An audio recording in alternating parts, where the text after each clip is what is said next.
Hello everyone, welcome to Team Vision. आज इस video का पार्ट 5 है।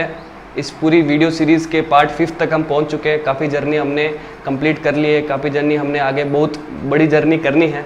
तो पार्ट 5 के वीडियो में हम पढ़ेंगे पार्ट्स ऑफ इंडियन कॉन्स्टिट्यूशन के बारे में।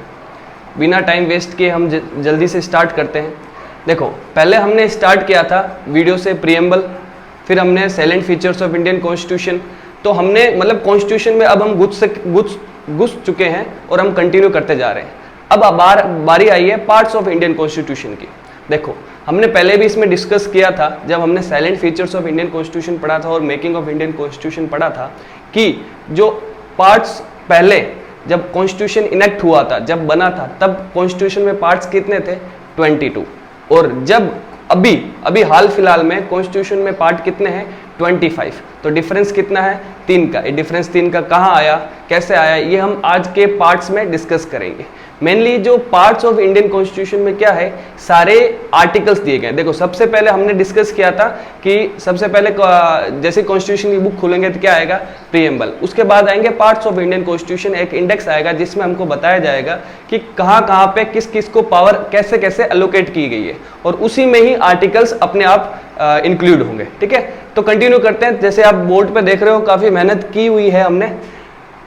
यहाँ पे जो तुमको दिख रहा है वो सारे जो पार्ट्स हैं, जो इंडियन कॉन्स्टिट्यूशन में पार्ट्स है, सब लिखा गया है विद द आर्टिकल्स। जिसमें कुछ इंपॉर्टेंट है उसमें हमने आर्टिकल्स लिख दिए गए हैं। देखो, अगर आप इसको ध्यान से देखो, 2 सेकेंड तक अगर ध्यान से देखो तो क्या होता है। देखो, आप जब ध्यान से देखोगे, सर अभी आपने बोला कि पार्ट्स होते हैं 25, बट आपने जो लास्ट नंबर है, लास्ट पार्ट है, वो कौन सा है? रोमन नंबर ये कौन सा है? 22। कि वाई दिस, ये तो 22 ही है। देखो, नंबर में 22 है लेकिन गिनती में कितने हैं? 25। देखो, कहीं पे देखना ये ए मतलब ये अमेंडमेंट करके ऐड किए हुए हैं। अगर आप और थोड़े क्यूरियस हैं तो आप इसको गिनती करके देख लोगे कि सर ये गिनती करके तो 26 हो रहे हैं। अगर गिनती करना चाहते हो तो कर सकते हो। तो इसको हम डिस्कस करेंगे, इस कंफ्यूजन को हटाएंगे, सब कुछ पार्ट्स के बारे में कुछ क्लियर एंड कट डिस्कस करेंगे। तो हम स्टार्ट करते हैं पार्ट 1 से और लास्ट तक पार्ट 22 तक चलते हैं। ओके, तो पार्ट 1 का क्या कहना है? Union and it's territory, article 1 to 4। इसका मतलब क्या है कि जो भी हमने जो पावर्स दिए यूनियन को, मतलब एक स्टेट कैसे बनानी है, स्टेट की जो टेरिटरी है कैसे इनकॉर्पोरेट होगी, ये भी जब सारे जो पावर्स है, ये जो सारे गाइडलाइंस है, ये सब इसमें दिया हुआ है पार्ट 1 में। और पार्ट 1 का जो आर्टिकल्स आते हैं वो कहां से कहां तक? Article 1 to 4। ये थोड़ा याद रखना जरूरी होता है कि जो पार्ट 1 में आर्टिकल 1 to 4 है वो क्या कहते हैं। ये सिर्फ ये कहते हैं यूनियन जो सेंटर है और इसकी टेरिटरी में स्टेट्स भी आती है और यूनियन टेरिटरी भी आती है। ठीक है, कि यूनियन के और इसकी टेरिटरी के बारे में हमने क्या क्या कहा गया है कि कैसे स्टेट्स बनेगी, कैसे वो कंट्रोल होगी, सब इसके अंदर दिया गया। सेकंड पे आते हैं पार्ट पे, सिटीजनशिप। इनको हम एक बार अलग अलग भी पढ़ेंगे, लेकिन एक बार ये क्या है, एक ओवरव्यू है, जिससे एक बार थोड़ा बर्ड्स आई व्यू मिल जाए हमको देखने में कि भाई हम पढ़ने क्या क्या वाले हैं। और हमको ये मेनली हम कम ही पढ़ते हैं, ये वाला जो हम पॉलिटी पढ़ने जाते हैं ये कम ही पढ़ता है, और हमको इनके बारे में छोटा सा ओवरव्यू होता नहीं है। ये होने से क्या हमको अगली क्लासेस में काफी फायदा मिलता है। तो कंटिन्यू करते हैं। देखो, सिटीजनशिप का आर्टिकल कहाँ से आता है? आर्टिकल आता है 5, आर्टिकल 5 से आर्टिकल 11। ये आर्टिकल सारे किसके बारे में बात करते हैं? सिटीजनशिप के। इस पर्टिकुलर पर्सन को इंडिया की सिटीजनशिप कैसे देनी है, इंडिया की सिटीजन कैसे, अगर कुछ काम किया, कुछ ऐसा काम किया कि सिटीजनशिप कैसे हटेगी। इंडिया, पहले हमने बात की थी, एक सिंगल सिटीजन रखता है। तो जो भी सारी डिटेल्स है सिटीजनशिप के बारे में इस पार्ट में दी गई है, और ये आर्टिकल 5 से लेके आर्टिकल 11 तक दी गई है। ये हम आगे पक्का डिस्कस करेंगे सिटीजनशिप के बारे में। मेनली आई थिंक अगला लेक्चर इस सिटीजनशिप के बारे में होगा, अगला वीडियो। ओके, तो नेक्स्ट कंटिन्यू करते हैं। फंडामेंटल राइट्स क्या हमने पढ़ा था कि एक इसका फीचर है हमारे इंडियन कॉन्स्टिट्यूशन का।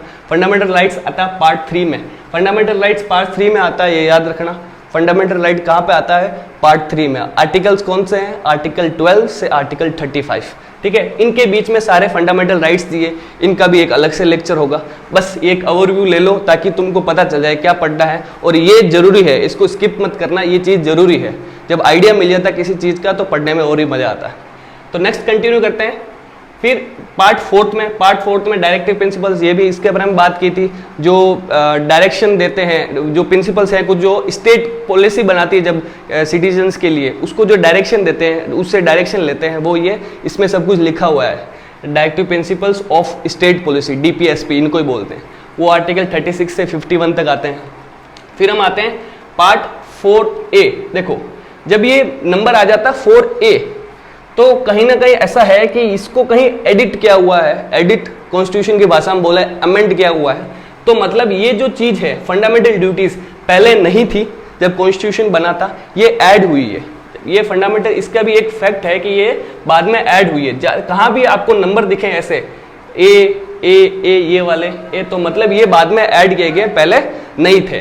तो कंटिन्यू करते हैं। फंडामेंटल ड्यूटीज के बारे में क्या है, ऐड किया है तो कोई करना कोई अमेंडमेंट होगा। सबसे पहले अमेंडमेंट का आर्टिकल 368, तो कोई ना कोई अमेंडमेंट होगा इसका। तो इसका अमेंडमेंट है 42nd amendment, 42nd amendment 1976। 42nd amendment 1976 में हमने फंडामेंटल ड्यूटीज ऐड की थी। इसके बारे में एक फैक्ट है कि जो पहले फंडामेंटल ड्यूटीज जब ऐड की थी 42nd अमेंडमेंट में, वो कितनी थी, 10। फिर हमने एक 86th अमेंडमेंट, कौन सा अमेंडमेंट, 86th अमेंडमेंट में हमने एक और फंडामेंटल ड्यूटी ऐड की, 86th अमेंडमेंट 2002, उसमें एक और फंडामेंटल ड्यूटी ऐड की, और हमारी अभी फंडामेंटल ड्यूटीज कितनी है, टोटल 11। अगर आपने पिछला वीडियो और गौर से देखा होगा तो आपको ये पता चल रहा होगा कि ये जो अमेंडमेंट है वो थोड़ा रिपीट हो रहा है। 42nd अमेंडमेंट ये हमने कहाँ देखा था, ये हमने प्रीएम्बल में पढ़ा था। प्रीएम्बल में हमने कहा था कि 42nd अमेंडमेंट में, प्रीएम्बल एक बार अमेंड हुआ, 42nd अमेंडमेंट में प्रीएम्बल में 3 वर्ड ऐड हुए, सोशलिस्ट, सेकुलर एंड इंटीग्रिटी। ये भी 42nd अमेंडमेंट के थ्रू हुआ था। तो इस बात को मैं दोहरा क्यों रहा हूं कि 42nd अमेंडमेंट है वो काफी बड़ा था, इंदिरा गांधी टाइम हुआ था ये जो 1976 में। तो 42nd अमेंडमेंट इतना बड़ा था कि इसको कभी, इसका जो नाम है, इसको नाम क्या दे देते हम, मिनी कॉन्स्टिट्यूशन के तरह से एक नाम दे देते हैं। इसी मिनी कॉन्स्टिट्यूशन अमेंडमेंट में ही फंडामेंटल ड्यूटीज ऐड हुई थी। फिर फंडामेंटल ड्यूटी उस समय 10 ऐड हुई थी। फिर हमने क्या 11th ऐड की थी 86th अमेंडमेंट के थ्रू। 86th अमेंडमेंट 2002, उस समय गवर्नमेंट थी अटल बिहारी वाजपेयी की। अब आपको क्वेश्चन सिर्फ ये आएगा अगर खुरापाती दिमाग है कि सर 10 तो छोड़ो, 11वीं अलग से ऐड कौन सी की थी। तो 11वीं बता देता हूं मैं, 10 तो वैसे फंडामेंटल ड्यूटीज हम अलग से पढ़ेंगे। तो 11वीं कौन सी है, 11वीं है कि जो स्टूडेंट है, बच्चा है, चिल्ड्रन है, उसको जो एज ग्रुप है 6 to 14, उसको एजुकेशन प्रोवाइड करना जरूरी है बाय स्टेट और बाय पेरेंट्स। ओके, तो ये जो फंडामेंटल ड्यूटीज को हम अलग से पढ़ लेंगे, एक दो वीडियो में कहीं ना कहीं मर्ज करके हम पढ़ लेंगे, क्योंकि काफी कम है और काफी इंपॉर्टेंट है ये फंडामेंटल ड्यूटीज। ओके, तो कंटिन्यू करते हैं नेक्स्ट के अंदर। ये जो इसका आर्टिकल है 51A, ये भी इंपॉर्टेंट है, इसका जो आर्टिकल है 51A। तो हम नेक्स्ट करते हैं पार्ट 5 में, यूनियन, जो आर्टिकल 52 से आर्टिकल 151 तक आता है। यूनियन में क्या आ जाएगा, इस पार्ट में क्या आएगा कि प्रेसिडेंट की पोस्ट, उसकी क्वालिफिकेशन, डिसक्वालिफिकेशन, उसकी एज, ये सब जो इसकी क्वालिटीज, जो भी चीजें, उसका इलेक्शन, जो भी चीजें प्रेसिडेंट के बारे में सब कुछ दिया गया है। वाइस प्रेसिडेंट के बारे में, अटॉर्नी जनरल के बारे में, कैग के बारे में जिसका controller and auditor general of India, इसके बारे में सब ये किस में दिया गया, आर्टिकल 52 से लेके आर्टिकल 151 तक, इन सब के बारे में सब कुछ सेट किया गया इन आर्टिकल्स के बीच में। ओके, अगर नेक्स्ट चलते हैं स्टेट्स के बारे में 152 से। अब तुम बोलोगे पीएम कहाँ पे है, पीएम इसमें जो आर्टिकल है इसमें पार्लियामेंट भी आएगा, पार्लियामेंट में कैबिनेट मिनिस्टर्स वगैरह सब आएंगे, तो उसमें पीएम भी आ जाएगा। ठीक है, इसमें था स्टेट्स में 152 से 237, ये अगर तुमको याद हो जाए तो बहुत बढ़िया। वैसे हम जब पर्टिकुलर करेंगे तब धीरे धीरे याद हो जाएगा, लेकिन इधर ही याद हो जाए तो बहुत ही काफी अच्छा ही है। द स्टेट्स में कितना है, 152 से 237। स्टेट्स में क्या क्या आ जाएगा, इसमें क्या क्या आ जाएगा कि गवर्नर की post, CM, council of ministers. अच्छा, इसमें एक पॉइंट भूल गए, इसमें सुप्रीम कोर्ट भी आ जाएंगे, इसमें ऐड हो जाएगा, और इसमें हाई कोर्ट्स भी आ जाएंगे। तो ये जो सारे प्रोविजंस है, इनके बारे में कितनी एज होनी चाहिए, क्वालिफिकेशन, डिसक्वालिफिकेशन, जो भी पर्टिकुलर एज है, सब इसमें कवर हो जाएगा। ठीक है, हम ज़्यादा टाइम नहीं लेते, जल्दी जल्दी आगे बढ़ेंगे। और आ जाएगा पार्ट 7 में। पार्ट 7 इंपॉर्टेंट है क्योंकि ये है ही नहीं। पार्ट 7 इसलिए इंपॉर्टेंट है क्योंकि ये है ही नहीं, क्योंकि it was repealed bye constitution. Constitution के अंदर से इसको हटा दिया गया था। कब, सेवंथ अमेंडमेंट जो हुआ था 1956 में, उसको हटा दिया गया था। इसमें अगर क्वेश्चन आपका राइज होता है कि इसमें था क्या सर, इसमें था कि देखो पहले जब हमारा इंडिया आज़ाद हुआ था तब स्टेट्स को अलग अलग क्लास में बांटा गया, पार्ट्स में बांटा गया, part A B C D, अलग अलग पार्ट्स में बांटा गया। इसमें जो कोई के पहले ब्रिटिश गवर्नर जिस पे रूल कर रहा हो, मेन जो पार्ट बी है इसमें हम इंपॉर्टेंट इसको डिस्कस करना जरूरी है कि तो पार्ट बी में जो स्टेट्स थी वो प्रिंसली स्टेट्स थी, प्रिंसली स्टेट्स और ग्रुप ऑफ प्रिंसली स्टेट थी, वो पार्ट बी में थी। तो उनको अलग जो प्रोविजंस दिए गए थे इसमें, इसके थ्रू पार्ट 7 के थ्रू उनके लिए अलग कुछ प्रोविजंस थे। तो वो जब थोड़े दिनों बाद जब हुआ, प्रिंसली स्टेट मर्ज हो गई इंडिया के अंदर, तो ये जो पार्ट है वो कोई मतलब का रहा नहीं, तो इसको हमने क्या कर दिया, रिपील कर दिया, कैंसिल कर दिया, हटा दिया इधर से। पार्ट 7 अब नहीं है। तो कितने कौन से अमेंडमेंट थे, 7 अमेंडमेंट से, ये भी याद रखना। ओके, तो अगला करते हैं पार्ट 8 में द यूनियन टेरिटरीज। इसमें यूनियन टेरिटरीज के बारे में बताया गया है कि यूनियन टेरिटरीज में एडमिनिस्ट्रेशन कैसे होगा, कौन उसका हेड होगा, लेफ्टिनेंट गवर्नर, गवर्नर कैसे होगा, उनको कैसे सुविधाएं मिलेगी अलग अलग। जैसे यूनियन टेरिटरी में दिल्ली भी आ जाती है, दिल्ली को अलग से कैसे सुविधाएं मिलेगी, कैसे स्पेशल एक्ट होगा दिल्ली के लिए, ये सब इसके अंदर आ जाएगा। फिर आएगा पंचायत के बारे में हमने कल पिछले वीडियो में पढ़ा था, शेड्यूल्स में जब हम ऐड हुआ थे। देखो पहले मैंने कहा था कि शेड्यूल्स क्या है, इन आर्टिकल्स के कहीं कहीं से लिए हुए निचोड़ हैं, वहां थोड़े स्पेसिफिक पार्ट से बताया गया, यही शेड्यूल्स में है। तो यही पंचायत शेड्यूल्स कौन से शेड्यूल में है, 11 शेड्यूल में। ये म्यूनिसिपैलिटीज 12 शेड्यूल में है, ठीक है। तो यही पंचायत के बारे में, ग्राम सभा जो उसकी जो सरपंच इलेक्ट हो गए, क्या एज, क्वालिफिकेशन, सब इसमें। म्यूनिसिपैलिटीज़ में सेम ऐसे, वो क्या इलेक्शन, क्या एज, सब वो हम धीरे धीरे क्या जब आगे बढ़ते जाएंगे तो पढ़ते जाएंगे, बस हमको इसका और भी होना चाहिए। कोऑपरेटिव सोसाइटीज़ पार्ट 10 में the scheduled and tribal areas. Okay, हाँ, तो शेड्यूल्ड एंड ट्राइबल एरियाज हो गया 244 से 244A तक। इसका मतलब क्या हुआ जो शेड्यूल एरिया हो उनको स्पेशल प्रोविजन दिया गया, शेड्यूल ट्राइब है उसको प्रोविजन, हमने कल पढ़ा था इसके बारे में, जो हमने आर्टिकल 5th एंड 6th में पढ़ा था कि जो special tribes and special tribes के बारे में जो हमने ATM मनी के बारे में भी डिस्कस किया था। अगर पिछला वीडियो देखा तो आपके पास ये आइडिया होगा, ठीक है। नेक्स्ट करते हैं, अभी हमारे पास हो गए पार्ट 10, पार्ट 11। अभी फास्ट चलते हैं, इसमें ज़्यादा इंपॉर्टेंट नहीं है, मेन ये स्टार्टिंग वाले इंपॉर्टेंट थे, जो इंपॉर्टेंट है उसमें रुक के मैं आपको समझा दूंगा। पार्ट 11 हो जाएगा relation between the union and states. अब यूनियन एंड स्टेट्स के बीच में रिलेशन कैसे हो रहा है, जैसे हमने लिस्ट की बात की थी, state list, concurrent list, union list, ये भी इसमें दिया गया है। इसके बारे में जो प्रोविजन है सब इसमें दिया गया है। फाइनेंस, प्रॉपर्टी, कॉन्ट्रैक्ट, सूट्स, ये पैसे वाली जो भी बात है वो 12-13 में ही है। जो भी पैसे वाली बात है, इकोनॉमिक के रिलेटेड बात है, वो 12-13 में है। Finance, property, contract, suits, trade, commerce, intercourse with in the territory of India, ये सब कैसे होगा, टैक्स कैसे लेके लगाए जाएंगे, कौन सी स्टेट कितने एरिया तक टैक्स लगा सकते, कितने परसेंटेज, ये जो भी सब रिलेटेड है वो इसमें दिया गया है। फिर आ गया पार्ट 14।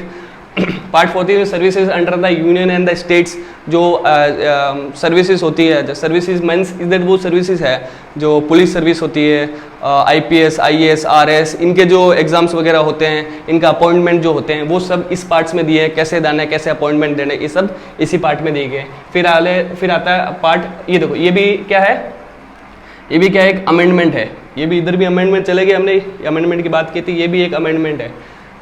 14th A में ट्रिब्यूनल्स आता है। ये जो कोर्ट्स होते हैं, ये एक टाइप के कोर्ट्स होते हैं जो कोई फैसला नहीं सुनाते, वो कोशिश करते हैं कि कोई कॉम्प्रोमाइज हो जाए, कोई सुलह हो जाए लोगों के बीच में जिन्होंने भी केस किया है। इन ट्रिब्यूनल्स का यही काम है, और ये ज़्यादातर उन्हीं जगहों पे काम आते हैं, मतलब लगभग सभी जगहों पे काम आते हैं। लेकिन ये इनका जो मेन काम होता है क्या भाई, कि किसी के बीच में सुलह कराना, कोई फैसला नहीं सुनाना, सब कुछ, ठीक है। Okay, tribunals. फिर आ गया पार्ट 15, बहुत इंपॉर्टेंट, इलेक्शन के बारे में। इलेक्शन ही तो सब कुछ है, अगर गवर्नमेंट और पॉलिटी पढ़ रही है तो इलेक्शन ही मेन चीज़ है। तो इलेक्शन का आर्टिकल आपको याद रखना जरूरी है। इलेक्शन का आर्टिकल है 224 to 239A। इसका मतलब क्या है कि इलेक्शन कमिश्नर अपॉइंट हो गए, इलेक्शन कैसे होंगे, ये सब जो भी टर्म दिया हो, जो भी है सब इलेक्शन वाले पार्ट में दिया गया है, इसके बारे में समझाया गया है। फिर part 16 special provision related to certain classes, कुछ क्लासेस के लिए स्पेशल, SC ST के लिए अलग से, OBC के लिए अलग से, स्पेशल ट्राइब्स के लिए अलग से, स्पेशल शेड्यूल्ड कास्ट के लिए अलग से, जो भी अलग से प्रोविजंस है, रिजर्वेशन है, लोकसभा में रिजर्वेशन, राज्यसभा में रिजर्वेशन, ये सब जो है इसमें दिया गया है। फिर आ गया एक ऑफिशियल लैंग्वेज, क्या इंडिया की ऑफिशियल लैंग्वेज क्या होनी चाहिए, जो काम करने की लैंग्वेज क्या होनी चाहिए, ये सभी डिस्कस करेंगे हम। ये इसका आर्टिकल आ जाता है 343 से 351। नेक्स्ट आ जाता है, ये देखो ये इंपॉर्टेंट है, पार्ट कौन सा है, 10th, 15th, 16th, 17th, 18th, याद रखना। Part 18th emergency provisions, part 18th क्या है, इमरजेंसी प्रोविजंस। आर्टिकल भी याद रख रहे हैं, इसके आर्टिकल भी इंपॉर्टेंट है, इसको वैसे अलग से पढ़ेंगे लेकिन यहाँ से याद रखते जाओगे तो क्या पता धीरे धीरे याद हो जाए। तो यहाँ से इमरजेंसी प्रोविजंस का आर्टिकल कितना होगा, 352 से 360। 3 टाइप की इमरजेंसी होती है, इसमें 3 टाइप की इमरजेंसी हम पढ़ेंगे धीरे, नेशनल इमरजेंसी हम कंटिन्यू कर देंगे, अभी तो लंबा हो जाएगा इसकी वजह से। तो इमरजेंसी प्रोविजंस इसमें आगे आर्टिकल्स याद रख लेना। मिससेलेनियस, जिसमें क्या होता है, मिससेलेनियस में क्या होता है कि भाई कुछ प्रोविजंस है जैसे protection of president, vice president, इनके जो प्रोटेक्शन कैसे करनी है, ये सब कुछ एक इंपॉर्टेंट जो इनमें ऐड नहीं कर सकते वो हमने इनमें ऐड करके सेट कर दिया इधर, ठीक है। तो part 20 amendment of the constitution, ये आ गया अमेंडमेंट ऑफ द कॉन्स्टिट्यूशन। हमने कहा था part 20 of amendment of constitution, amendment के आर्टिकल, हम एक ही आर्टिकल के बारे में ज़्यादातर बात कर रहे हैं, आर्टिकल 368 जो यही है वो आर्टिकल 368। पार्ट 20 है और आर्टिकल कौन सा है, आर्टिकल 368 है, ये तुमको रट ही जाना चाहिए अभी तक। तो part 20 amendment of the constitution, article 368 के थ्रू हम किसी भी चीज़ कॉन्स्टिट्यूशन में अमेंड कर सकते हैं अगर नेसेसरी हो, तो हमको ऐसा लगे कि ज़रूरत हो तो, ठीक है। फिर आता है part 21 temporary transitional and special provisions, किसी स्टेट्स को स्पेशल प्रोविजन दिया हो गया। ये 370 वाला जो हमने हटाया था वो इसी में ही था, ये जो आर्टिकल्स हैं देखो 368 के बाद 370 ही आता है, तो ये 370 वाला इसमें ही था स्पेशल। अभी काफ़ी स्टेट्स को हैं स्पेशल प्रोविजंस, ऐसे ही जम्मू कश्मीर को हटाया तो क्या हुआ, काफ़ी स्पेस है, असम है, जो नॉर्थ ईस्टर्न स्टेट्स में काफ़ी स्टेट्स को स्पेशल प्रोविजंस है, गोवा को है, तो ये भी इसमें डिस्कस करेंगे स्पेशल प्रोविजंस के बारे में। और फिर आ जाता है पार्ट 22, इसमें short title commencement authoritative text in Hindi, ये थोड़ा इंपॉर्टेंट नहीं है लेकिन तो भी पढ़ना है, लेकिन काफ़ी हम आगे इसके बारे में डिस्कस करेंगे। सो नाउ अभी आप समझ गए होंगे कि अभी टोटल आर्टिकल्स नंबर में 22 कैसे है और है टोटल 25 कैसे है। देखो जो ऐड हुए, मैंने बताया अमेंडमेंट के लिए 1 2 3 4, 22 नंबर है, 4 हमने एक्स्ट्रा ऐड है, तो कितने हुए 26। लेकिन हमारे पास जो ये वाला कॉन्स्टिट्यूशन है इसको हमने रिपील कर दिया था, तो हमारे 26 - 1 कितना हो गया 25। तो अभी टोटल आर्टिकल्स कितने, टोटल पार्ट्स कितने हैं, टोटल पार्ट्स हैं अभी 25, पहले कितने थे 22। इसी कंटिन्यू करते हुए कि लास्ट में parts of the Indian constitution खत्म होता है। हम मिलते हैं अगले वीडियो में।